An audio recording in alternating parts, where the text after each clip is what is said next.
From ELCA Advocacy, this is Here I Pod.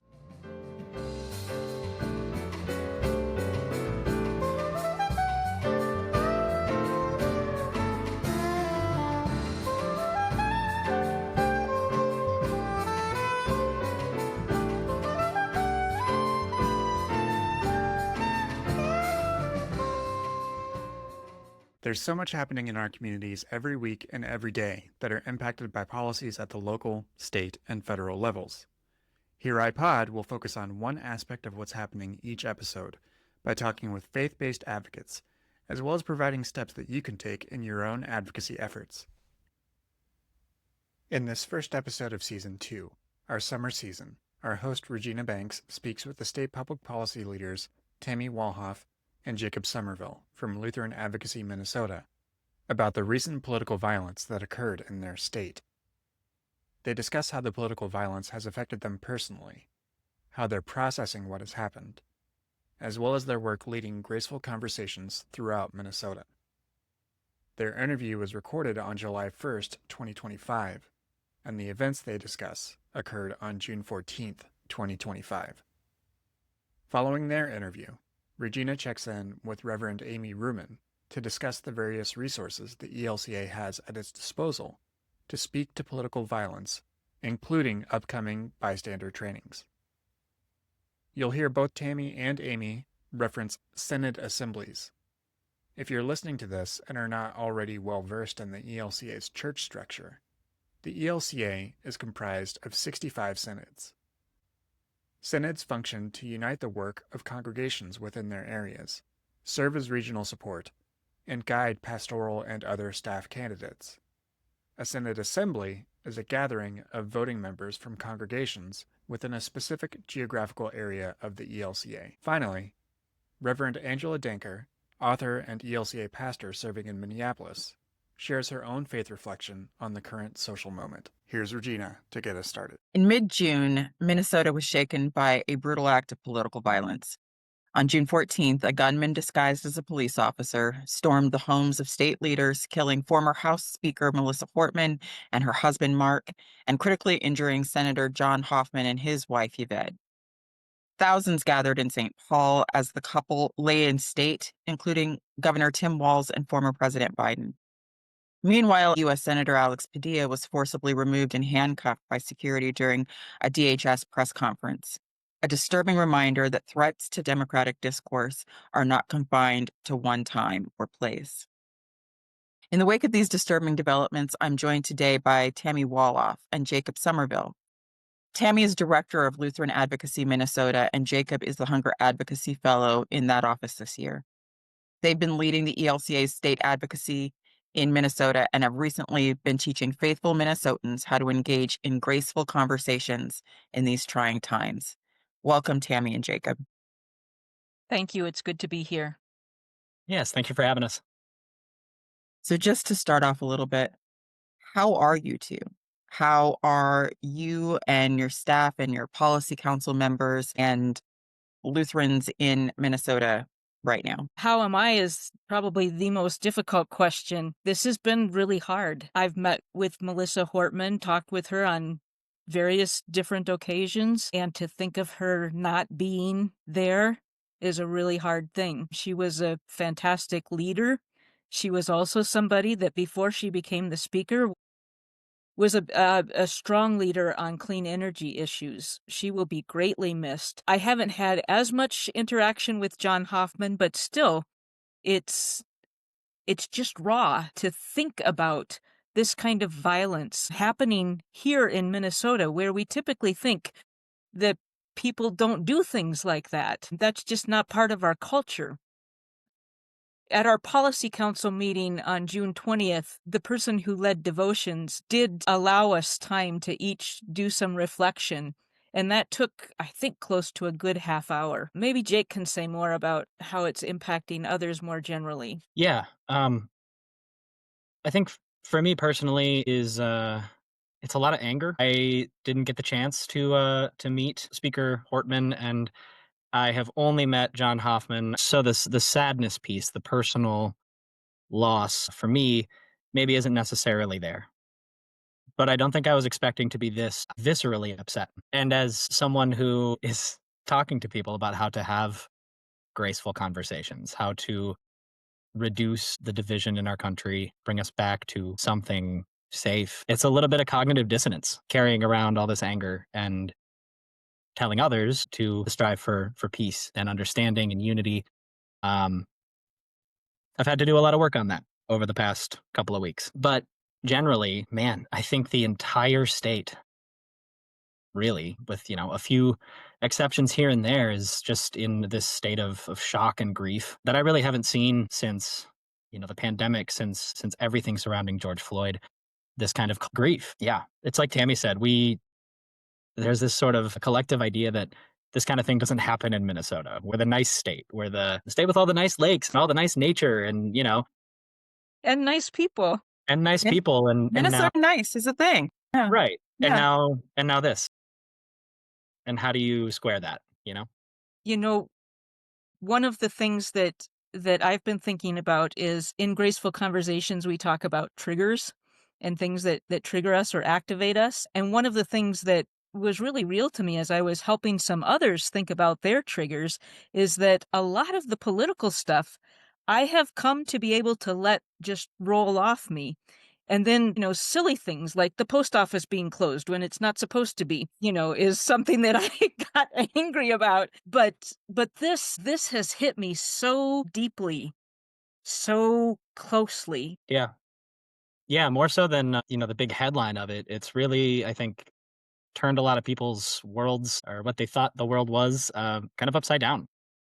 And probably made worse by the fact that we have learned not only about how many people were on his target list, but that he actually went to two other legislators' homes that night. And one legislator was on vacation, and the other, he never got as far as the door because a different police officer who had heard that John Hoffman had been shot decided to check up on Senator Ann Rest, and so stopped by there, saw what they believed was a police car, started talking to him. He did not really respond. When other cars came up, then they made sure that Senator Rest was okay, and he slipped away. And it was then that he killed the Hoffmans, or the Hortmans. I'm sorry, not the Hoffmans, the Hortmans. So, Tammy, you've been a policy advocate for most of your career, and I know you're just starting in this arena right now, and it's early days, but do you think this is going to change how you do your work? Is it going to change how you lead efforts in Minnesota? Wow, that's a good question. I've been doing advocacy work for pretty much my entire adult life. There are so many ways in which I keep thinking about, people are asking, well, how can I be effective advocates? And it seems like people are asking more now, like, what can I do? What should I do? And I'm like, well, how come you weren't doing this before we ended up in places like this? How come you were sitting back and not saying, what can I do? But I'm pleased that people are wanting to become more engaged. And I was astounded at the Senate assemblies, how many people came and talked to me and said, and that was even before, I think that was before the political violence. So the last one was just the Sunday before the Saturday when this happened. But people have been coming up and saying, I think it's time that I engage in advocacy. And these are in some of the really difficult corners of the state. Can you explain what you mean by graceful conversations, and how did this concept emerge in your ministry? About 11 years ago, the Northeast Minnesota Synod's Eco-Faith team, at that time they were still called the Care of Creation team, asked me if I could share some things with them about doing graceful engagement. And so I did. I did a presentation for them at a retreat.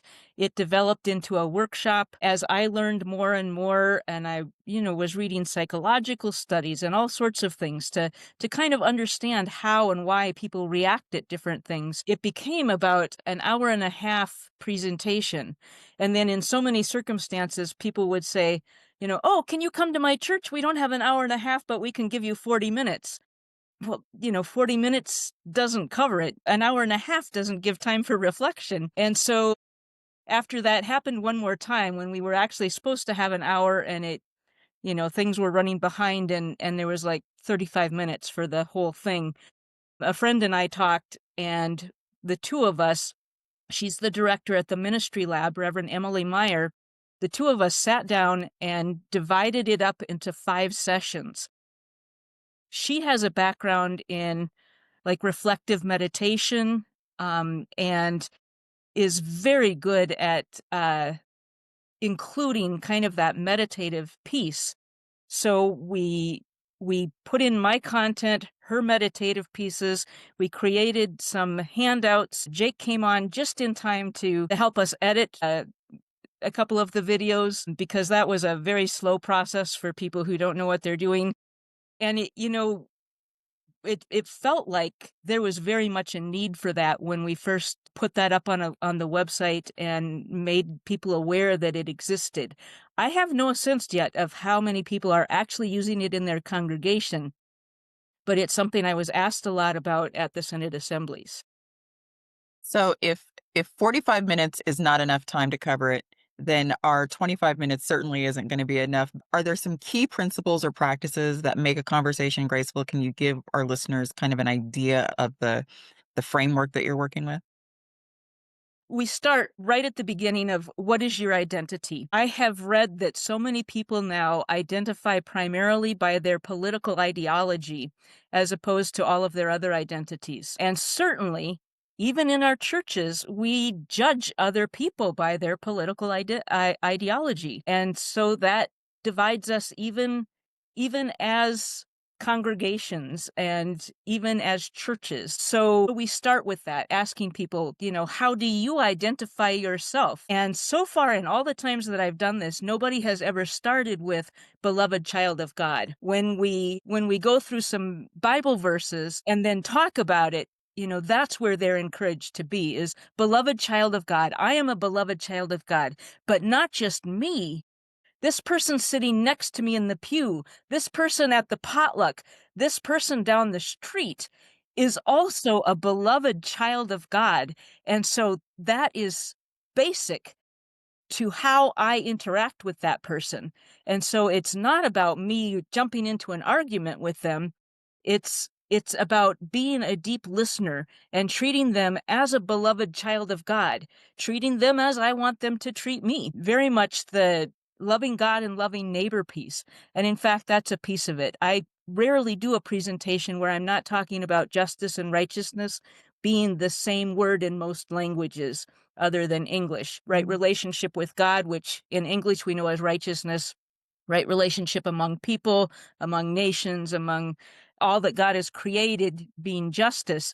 But really, those are completely integrated. So that's a part of Graceful Conversations as well, is helping people to understand that kind of a concept of justice, that kind of a concept as righteousness. Because one of the things that I notice is that people on the right will talk about righteousness and people on the left will talk about justice. And I was even at something a couple of days ago with church people, and somebody said, I don't want to hear you talk to me about social justice. I was like, what? Oh. This is biblical, but I backed it up. And even though it was not an event that I was leading or anything, I just took a couple minutes to give that explanation. And it was sort of like this seeing it dawn in people's eyes and like, okay, this is about right relationship. Well, yeah, that's what loving God and loving neighbor is all about. So, that's where we start. And we also start in the first session with some basic norms. All right. So Jacob, can you maybe give us a rundown of what some of the session headings are? Yeah. Session number 1 deals with primary identification, identifying yourself, our brokenness, and building a community around yourself. It's that identifying yourself first as a child of God, a beloved child of God, and then being able to do that for others as well. Session number 2 is self-awareness, perceiving values, the inner polarizer, and the other. So talking about othering people, how we maybe don't even realize we do that a lot of the time. Session number 3 is equipping the self, creating your grace-filled toolbox. And that is just a whole bunch of very useful tips and tricks and tools that Tammy and Pastor Emily really have developed over the years. Session number 4 is change the frame, framing graceful conversations, how to approach conversations conversations with people that maybe are very easily set off, very easily triggered, and understanding how to get into a conversation in the first place and how to frame it as you go. And then session number 5 is action together, practicing graceful conversations, because it's very easy to sit through 4 or 5 sessions of this workshop, and it is harder to actually look at your loved one in the face, be it a friend or a family member, and really actually have a graceful conversation. So that is what we're looking at.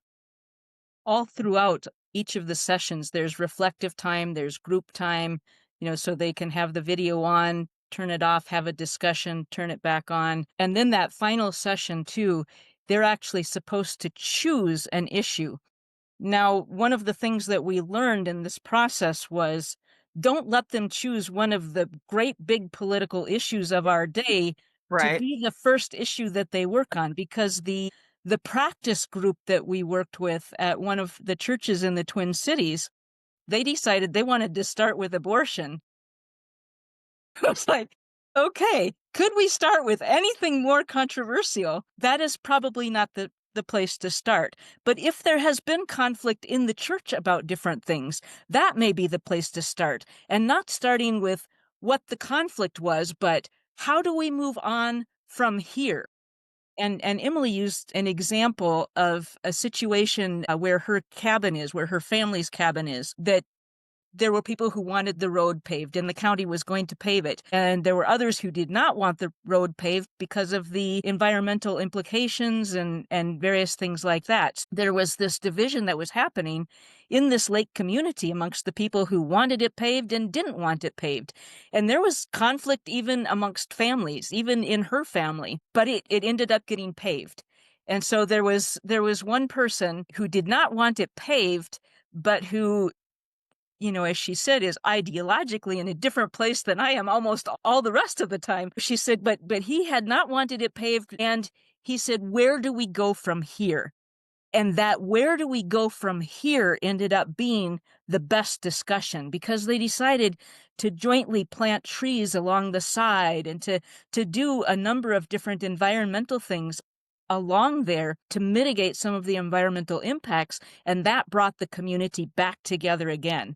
So when there's a project to do, the projects can often bring people back together, even if they might still have differing opinions, but it's the where do we go from here that is oftentimes really important. I mean, what's the difference between a graceful conversation and avoiding conflict? Is grace ever confrontational? I think it can be, yes. Minnesotans avoid conflict and confrontation at almost all costs, except for this political violence that we just saw. It's a very Minnesota thing to just not ever talk about anything controversial, and at church to talk only about the weather, especially if it's in a rural community and there are various opinions on some things. People just avoid those. I would say like the plague, but we learned that people don't avoid the plague either. And theologically, I would go so far as to say that you really can't do grace right without confrontation. I think there is accountability baked into grace. If we believe that grace is forgiveness and love given undeserved, if you're going to forgive someone, that comes with an acknowledgement that there was wrong done, that there was hurt. And in order to give someone grace, you have to acknowledge that hurt. You have to acknowledge that pain. And I don't know how to do that without confronting a person. And that doesn't always have to be this big, nasty argument. This is confrontation from a place of love. And that is very, very different. And this is hopefully giving people a place, like with the whole identity. They are a beloved child of God. I am a beloved child of God. So how do I start this conversation rather than, blowing up at somebody? So on the level of paving a road to the family cabin, that sounds great, and I believe you that it works. On the state and on the national level, bullets are flying. People are dead.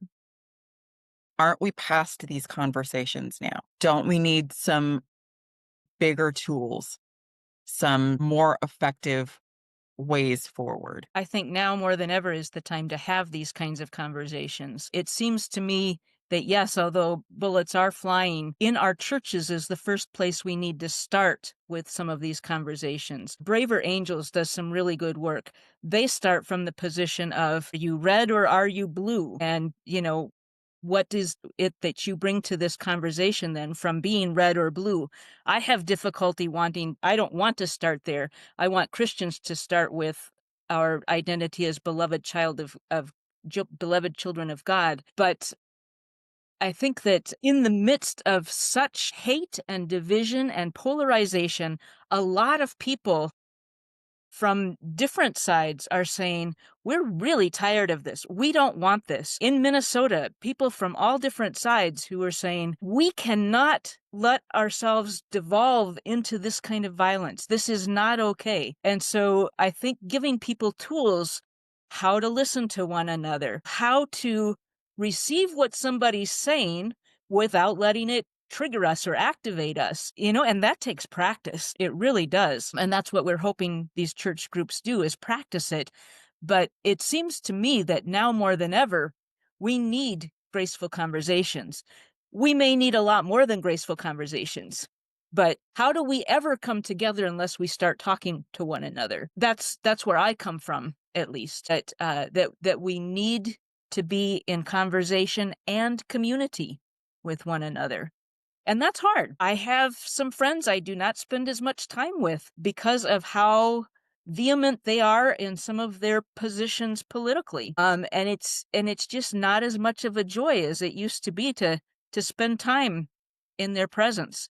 But that doesn't mean that I give up the friendship. Yeah. And like Tammy said, I think that this graceful conversations idea is not supposed to replace other effective tools. It is supposed to supplement, I think, supposed to grease the wheels of progress and advocacy and make those tools more effective. Graceful conversations are necessary if we want things like protesting and civil disobedience and letter writing and all of the other forms of advocacy to hit with like maximum effectiveness. We have to be able to talk to each other. And like Tammy just said, about an hour before this recording, I found a study from NPR and PBS, I believe, that was done just a few days ago. And they found out that most Americans, like considerably more than half, think that political violence is a major, major problem, would like to see something done about it as soon as possible. And then if you go and break it down, every single demographic, political party, skin color, no matter what, every single demographic, that is still true for. Most Democrats, most Republicans, most people of all races do believe this, that political violence is wrong and that it's growing and that is something that we need to work on. It seems the American people can't really fully agree on anything, but this is close. We need to, as far as advocacy goes, listen to those voices. If this many people are this worried, then this is where we need to be. Now, of course, it is challenging in the situation of some of the rhetoric from our leaders, which itself dehumanizes and turns people into enemies of others' people. Yeah, some of our leaders have been particularly bad at this. They're othering people. They're very much doing the personal attacks rather than we disagree about this subject. How can we work together? And that is part of the problem. I don't have solutions for that other than prayer and the intervention of the Holy Spirit. Yes. And this is one of those issues where the church is going to be especially prevalent, because political violence really isn't something you can legislate away. You can write all the letters you want to your congressman about how concerned you are about political violence, and they would not be able to pass a law to stop it, because political violence is what happens when people get scared and the system doesn't work for them, or they perceive it not to be working. And then they resort to things like this to, not saying it's right or justifying it in any way, but you cannot pass a law to stop this. This is where the church literally needs to be, because who else is going to step in? The government can't. Final question that I have for you both is, where have you seen the gospel in your work? I see it in multiple different places. Sometimes it's in a congregation starting to write letters and then meeting with a legislator, and that legislator being more open because of the letters that they got, and then actually hearing them and following up with them and saying, this I understand your concern about this issue of affordable housing, or, whatever the cause may be. And actually, affordable housing is one of the things that unites Minnesota, because it's one of the greatest crises that we have. But having people act in community and realize that their legislators are listening to them, I think, is a great way to see gospel. Another way is, I was meeting with a legislator about clean energy, and I knew that he was completely about clean energy because coal plants in his district have been and are closing. I knew what I was coming to talk with him about, and instead of coming in and giving all of the clean energy talking points, I started out just having a conversation about things that I had learned about him, that he had done some ministry work in the Philippines. And I talked to him about, I was in Latin America for 6 years. And so we started finding some common ground. And then when I approached the clean energy issue, I didn't approach it from those regular talking points. I was thinking about how it impacts his community, how it impacts the churches in that community, and how we could be helpful in helping them transition, and helping him to understand that the transition is coming anyway. And at the end, I asked if I could pray with him. And we did pray. And as I was leaving, he said, "Stop, wait. I have to tell you that I was so ready when you were coming in to just blast away all of your arguments." Yeah. He said, "And this has not been that kind of a conversation. I really appreciate the way that we've been able to talk today. And you've got me thinking about things I have never thought before." And to me, there's gospel in that. Yeah.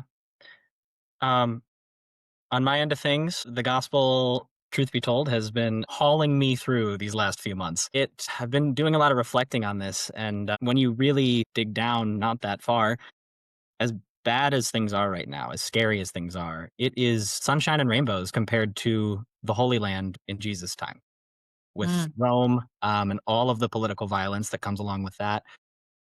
And I look at the gospel and I see a story of lives affected by political violence over and over and over again. And if Jesus and his disciples could really look that in the face and still inspire hope and still inspire grace, and build a church out of that, that makes what we have to do here feel a lot more possible. Tammy Walhof, Director of Lutheran Advocacy Minnesota, and Jacob Summerville, Hunger Advocacy Fellow for Lutheran Advocacy Minnesota this year. Thank you so much for joining me. Thank you.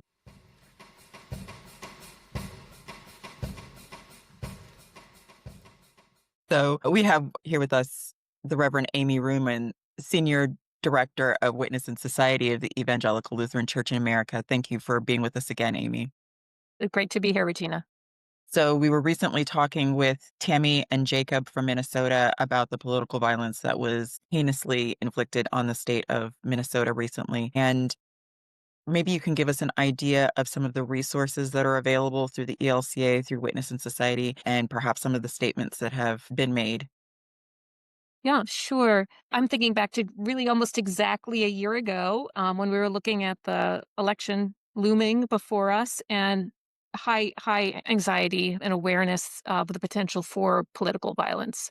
And there was lots of preparation going on. I remember, there were groups, and almost charts of like when and in what places and what kind of violence might be there and how communities could prepare. And so Bishop Eaton did speak into that reality. She issued a statement and she said, I think some things to hold on to right now, because election violence is also political violence, but we've gone on since the election and it's certainly been here to stay with us. She wrote, "Division and violence don't have to be our inevitable future. I believe this, and that God calls this church to say a definitive no to political violence now and in the future. Political violence has a long history, but no place in a democracy." I love that line. And this church belongs to God. Our unity in Christ is grace-filled and a healing gift to a fractured society. And we have theological and community resources to meet this moment through worship, discipleship, and civic engagement. What I hear here, both for that election cycle, but also now in the reality in which we live and move and have our being, that we have resources that we may not perhaps identify as resources for a time of political violence. What are some of those resources? Let's start with worship. How we come together to the worship and pray. How we in our communities speak about others who may think, vote, act differently. The whole graceful engagement that Tammy and Jake were just outlining. How we model this in our communities and how we practice that muscle, I think, is really, really important. I was just at a Synod Assembly, Indiana, Kentucky, and I offered 2 workshops on depolarization. We had about 100 people between 2 workshops, sitting room only, for whom they just felt this was so critical, and of course, we could only scratch the surface and we had, an hour and a half. But I think there's a hunger that churches are a place where these conversations can happen, and that we have an ability to do that other parts of society perhaps don't. And I want to keep betting on the church being a place where we can still move the needle on respectful engagement, on practices that can help depolarize. I think we also have to realize there's a lot at stake here, not for in our churches and our communities, but also in our nation.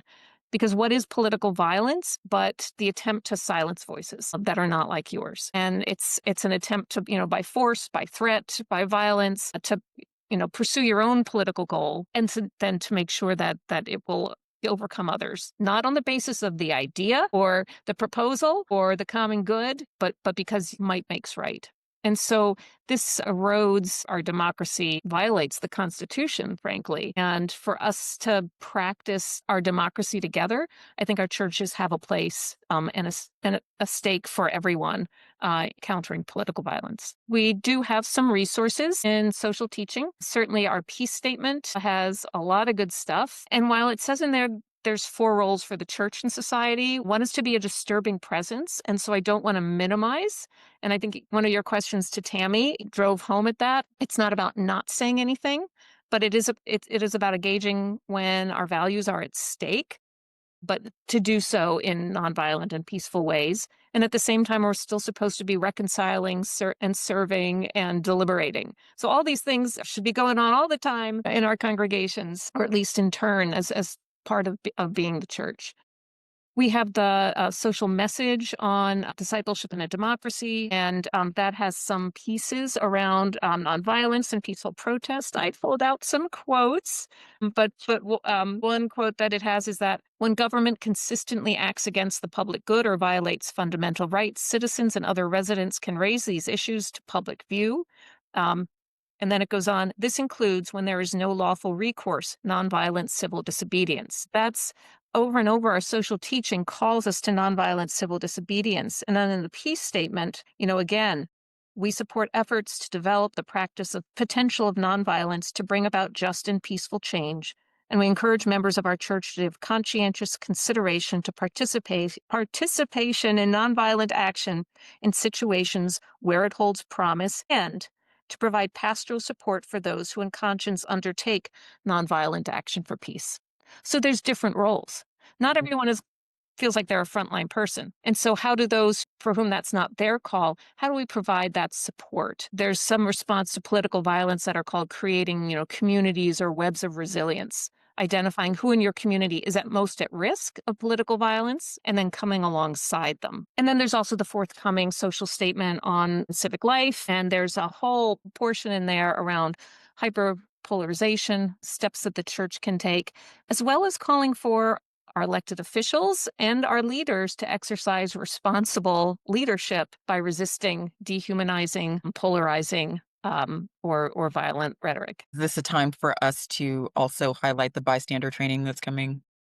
Or is that not for everyone? So it is for everyone. Witness in Society currently, because we've been hearing from, there's so many people who have been finding different ways to raise their voice in public. We want to be able to do it safely and also to be a positive presence when there are rallies, marches, protests. And so there's active bystander training, or sometimes called de-escalation training, or there's different names for it. Many community groups will offer it. We are offering some trainings first to our staff, but then are looking at offering it to concentric circles in the ELCA, to different networks that are actively engaged in public witness. And so we're hoping through this will help the church develop and exercise this muscle. This is another positive way we can be present. I was just at a press conference, an event last week on immigration and the refugee program, and there were peacekeepers there in the crowd. They wore yellow vests. They were readily identified,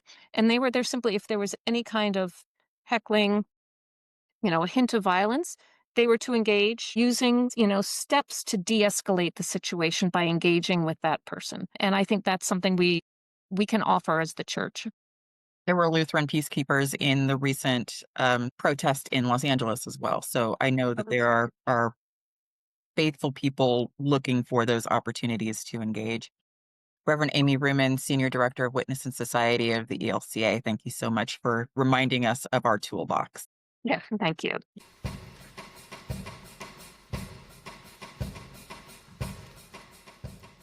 Hello, Here iPod listeners. This is Pastor Angela Denker, and I'm here to share a few words about political violence, especially in the wake of the June assassination of Minnesota Speaker Emerita Melissa Hortman and her husband Mark Hortman, an act that was motivated not only by political violence, but by Christian nationalism. First, a little bit about Melissa Hortman. I knew her just a tiny bit, but her example for me was one of strength and kindness, and also this example of a woman in power who had the opportunity to lead, prioritizing not only her own self-interest, but the self-interest of others. A few quick words that were written by Emilia Gonzalez Avalos. She is the director of Unidos, which is an organization for undocumented people in Minnesota. And what Emilia's had to say about Melissa was this. Melissa Hortman never treated politics as a purity test. She treated it as an act of care, a practice of courage, a long, unglamorous labor toward justice. Even when the cameras were off, even when the hashtags faded, she was still there pushing for the undocumented worker, the student in crisis, the single mom who needed one more reason not to give up.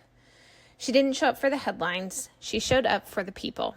And she was determined to be an instrument to reinstate healthcare for undocumented adults in the future. I really appreciated those words because they spoke to me of what we hope for in the best of politics, even as I am someone who has spent the last several years studying the worst of politics, the growth of Christian nationalism, the excuse to use religion as an excuse for violence, and really the biggest sin of painting Jesus as some kind of violent warrior. As we've learned a little bit more about the shooter who targeted the Hortmans and other politicians in Minnesota, we've learned that he too was motivated by this violent depiction of Jesus and this idea that Christianity asks its followers to act in violence and to demonize others. In contrast, I want to close by reminding us of the words of Jesus himself. From Matthew 26, verses 47 through 56. While he was still speaking, Judas, one of the 12, arrived. With him was a large crowd with swords and clubs, from the chief priests and the elders of the people. Now the betrayer had given them a sign, saying, "The one I will kiss is the man. Arrest him." At once he came up to Jesus and said, "Greetings, Rabbi," and kissed him. Jesus said to Judas, "Friend, do what you are here to do." Then they came and laid hands on Jesus and arrested him. Suddenly one of those with Jesus put his hand on the sword, drew it, and struck the slave of the high priest, cutting off his ear. Then Jesus said to him, "Put your sword back into its place, for all who take the sword will perish by the sword. Do you think that I cannot appeal to my Father, and he will at once send me more than 12 legions of angels? But how then would the scriptures be fulfilled, which say it must happen in this way?" At that hour Jesus said to the crowds, "Have you come out with swords and clubs to arrest me as though I were a bandit? Day after day I sat in the temple teaching, and you did not arrest me. But all this has taken place, so that the scriptures of the prophets may be fulfilled." Then all the disciples deserted him and fled. My prayer for us today is that we will not be among those who flee in the persistence of nonviolence, but those who remain close with the help of the Holy Spirit to the way of Jesus. Amen. Thank you to Tammy, Jacob, Amy, and Angela for joining us and contributing to this episode today.